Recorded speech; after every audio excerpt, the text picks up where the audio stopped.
Ainda falando sobre o catolicismo, você acha que tem algumas. É claro, tem várias heresias que nós consideramos e também alguns princípios contrários à Bíblia, mas tem alguma heresia, assim, você acha que é o santo graal do catolicismo, por exemplo, purgatório, veneração a Maria?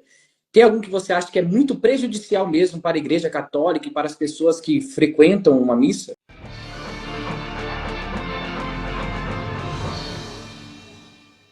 Eu acho que tem dois fundamentos que estão por trás de todos os outros, né? O primeiro deles é a relação Cristo e a Igreja. Enquanto que a Bíblia fala, a Bíblia com certeza fala que nós estamos unidos a Cristo numa união que a gente chama de união mística e espiritual, eles acreditam que a Igreja Católica, como instituição, ela é a continuação de Cristo.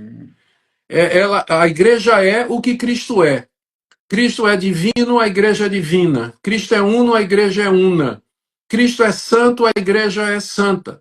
Por isso que o sacerdote, lá na missa, ele transforma os elementos no corpo de Cristo in persona Christe. Ou seja, como se ele fosse Cristo. Falando em nome de Cristo, aliás, usando o poder de Cristo. Então, essa relação, quando eu digo que nós cremos que estamos unidos a Cristo, essa união é mística, e não é a união de Cristo com uma organização religiosa, mas com os seus filhos na fé espalhados pelo mundo todo, a igreja invisível, a igreja mística de Cristo. No catolicismo, essa união é de Cristo com a instituição cuja sede está em Roma e cujo cabeça é o Papa. E que, portanto, o Papa é um representante, ele tem essa autoridade. Então, primeira coisa fundamental no catolicismo que a gente discorda é essa relação de Cristo com a instituição Igreja Católica Apostólica Romana.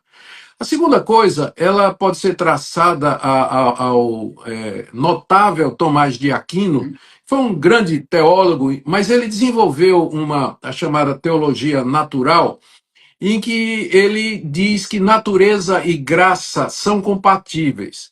Ou seja, a graça de Deus pode ser conferida através da natureza. Enquanto que os protestantes, os reformados, eles disseram que a graça de Deus nos é dada pela palavra, ouvir a palavra, e o Espírito Santo aplica no nosso coração, o catolicismo fez a simbiose da graça com a natureza. Então, a água do batismo, ela é benta, ela tem poder. Uhum. O óleo que você usa na unção dos doentes transmite graça.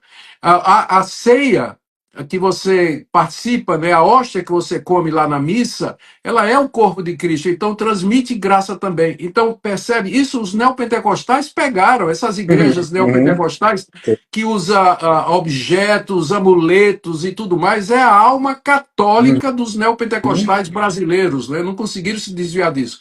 Então, essa relação de Cristo com a igreja e a relação de natureza e graça, para mim, estão bem no fundamento do catolicismo e contribuiu para essa série de coisas. Daí você pode explicar indulgência, o uso de imagens, o óleo santo da extrema-unção, a água do batismo, e você vê que o catolicismo ele é muito visual, né? Ele é muito tátil, né? Tudo tem coisa, exatamente por conta da influência de Tomás de Aquino e antes dele alguns outros teólogos também. Essa razão entre essa junção de natureza e graça está por trás disso aí tudinho. Ótimo. Se eu não me engano, tem um episódio que é um cardeal que fala com o Martinho Lutero, e Martinho Lutero fala sobre a questão de relíquias, né? Olha, Lutero, se tirar as Ó, relíquias, relíquia, outro é, exemplo aí, as relíquia. relíquias, né? Se tirar as relíquias, as imagens, o que vai sobrar? Aí ele fala, as escrituras e Cristo, né? Aí é uma mensagem formidável que para aquela época era uma afronta. Era uma afronta, porque Exatamente. a ideia é tradição, magistério, né? E a Bíblia como regra e prática de fé. Nós não entendemos dessa maneira.